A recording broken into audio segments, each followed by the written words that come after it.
totoo naman ang kasabihan na hindi lahat ng kaapilyado mo ay kamag-anak mo. Dahil yung ibang kamag-anak mo na nga, hindi ka pa kilala, lalo na kung ikaw ay mahirap lamang. 'Di ba?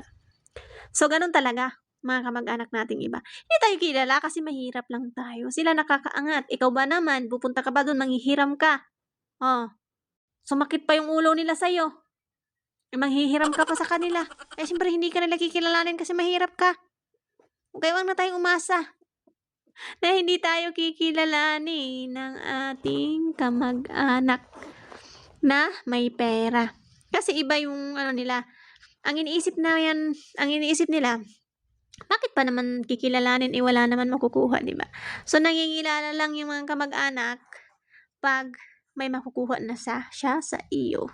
Gano'n talaga, eh, wala tayo, eh, wala tayong datong kaya hindi pa tayo kilala ng ating mga kamag-anak, gano'n 'yun. So, wag na tayong masaktan, accept na natin ang reality na hindi lahat ng kamag-anak ay magko-concern talaga sa'yo. Dahil ang iba, hindi ka nila makikilala 'pag ikaw ay isang mahirap lamang at sila ay nakakaangat sa iyong buhay, bagkus ay lalaitin ka lamang nila. So, magsikap ka. Hayaan mo 'yan sila na gano'n ang gawin nila.